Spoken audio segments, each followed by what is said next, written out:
আধার card জোগাড় করে নিত এবং এরপরে বলপূর্বক এই আধার কার্ড আর এপিক কার্ডের ভয় দেখিয়ে যে আমরা এগুলো ফেরত দেবো না যদি না আমাদের ভোট দাও, বলপূর্বক তৃণমূলের কার্যকর্তা বানাতে হতো, কর্মী সংখ্যক বাড়াতো, মিছিলে হাঁটাতো এবং শেষমেশ ভোট দেওয়া করাতো। যে পুলিশ এগুলোকে বারণ করেছিল, এগুলো ডেকে রেখেছিল, সেই পুলিশই কিন্তু এগুলো বার করে দিচ্ছে। সবাই তখন সব জানতো। প্রশাসনের চাপে, প্রশাসনিক সন্ত্রাসে পুলিশও কিন্তু একটি কাবু হয়ে বসেছিল। এখন সেই সন্ত্রাসমুক্ত পুলিশ প্রশাসনিক দায়বদ্ধতা পালন করছে। এগুলো খতিয়ে দেখতে হবে, ছোটোখাটো নয়। এটুকু মাথায় রাখতে হবে, কেঁচো ঘুরতে গিয়ে সাপ বেরোচ্ছে এখন। এইগুলো আরও বেরোবে। খালি পশ্চিমবঙ্গের বিধানসভার বাসন্তী কলোনি 35 নম্বর ওয়ার্ড নয়, বাকি জায়গা দেখুন সর্বত্র বেরোয়। প্রত্যেকটা তৃণমূলের পার্টি অফিস ছানবিন করার সত্তর প্রয়োজন।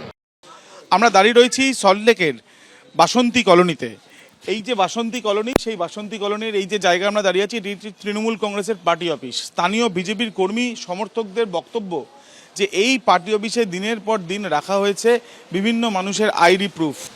অভিযোগ হচ্ছে দীর্ঘ 1-2 বছর, তারও বেশি হতে পারে। এইখানে যারা তৃণমূল কংগ্রেসের যারা কর্মীরা ছিল, তারা এই যে আধার কার্ডগুলো, এই দেখুন, একটা নয়, দুটো নয়, চারটে নয়, পাঁচটা নয়, দেখুন এতগুলো আধার কার্ড তারা নিয়ে রেখে দিয়েছিল সাধারণ মানুষের। তারা চেয়ে পায়নি। তারা বহুবার এসছে, সাধারণ মানুষ যাদের আধার কার্ড, যে আমাদের আধার কার্ডগুলো এসছে, পিয়ন দিচ্ছে না, শুনেছি আপনাদের কাছে আছে, কোথায়? নেই নেই নেই নেই করে অনেক দিন ধরে এখন ওই আধার কার্ডগুলো পড়ে রয়েছে। শুনেছি আই কার্ডও রাখা হয়েছে, কিন্তু আই কার্ডগুলোর খোঁজ আমরা এখনো পাইনি। আই কার্ডগুলো নাকি এখানে আপনি যেটা দেখাচ্ছেন, এখানে তো সব খামের মধ্যে, ভেতরে সব আধার কার্ড রয়েছে। এইগুলো করতে হচ্ছে বিশ্ব দাস আর হচ্ছে সঞ্জীব দাস। ওরা পিয়নের কাছ থেকে নিয়ে এইগুলো রেখে দিত। মানুষ ওদের উপরে এতটাই ক্ষিপ্ত ছিল যে বিশ্ব দাসকে যেদিনকে আমাদের পার্টির ছেলেটাকে মারলো, এমনি সাধারণ মানুষরাই ওকে ধরে পিটিয়েছে। তাই এই দীর্ঘদিন ধরে তো ওরা আধার কার্ড দিয়েই তো ছাপ্পা মেরে এসছে, রিগিং করে এসছে। আমরা তো দেখে আমরা তো প্রোটেস্ট করেও আমাদের কোনোদিন হয়নি। এখানের মানুষদেরকে ভোট তো কোনোদিন দিত না। এইগুলো দিয়ে তারা নিজেদের কর্মীরা তারা নিজেরাই গিয়ে ভোটটা দিত। এইবারে যেহেতু এসআইআর হয়েছে, তাদের এগুলো আর কার্যকারী আর হয়নি। আর 4 তারিখে আমরা যেহেতু তালা মেরে দিয়েছি, ওরা এগুলো বারও করতে পারিনি। এই জন্যই তালা মারা হয়েছিল যে আমরা এটা দীর্ঘদিন ধরে অভিযোগ পাচ্ছিলাম।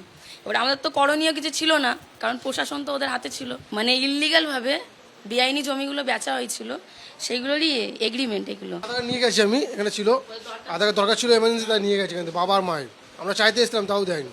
বিশ্বজিৎ জায়গা ছিল, তো আমি চাইলাম, বলছে আধার কার্ড এখনো পাইনি, আধার কার্ড আসেনি, আসলে দেবো। প্রত্যেক ভোটে বলতে কি আমরা আধার কার্ডটা চাইতে এসেছিলাম মিনিমাম 1 বছর উপরে হয়ে গেছে। ওদের কাছে পিএন যে আছে, ওনার পিএনের কাছে ওরা নিয়ে নিত আধার কার্ড। দীর্ঘদিন ধরে এই আধার কার্ডের জন্য লাইন দিয়েছে, মার খেয়েছে, কিন্তু দেয়নি টিএমসির ছেলেরা। কারণ ছিল যে ছাপ্পা মেরে ভোট করার এটা ছিল, ঠিক আছে, লুট করা এই সব পরিকল্পনা ছিল, কিন্তু এটা তো আর হয়নি। এসআইআর পরে ওরা একটা ঝামেলা সৃষ্টি করার চেষ্টা করছে, তাও হয়নি।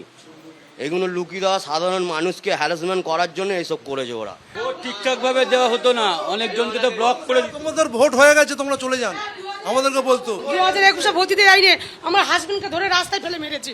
ভোট দিতে যায়নি, বলেছে বার হয়ে যাও, ভোট দিতে হবে না, তোমরা বিজেপি করো, তোমাদের হাত ধরে বার করে দিয়েছে।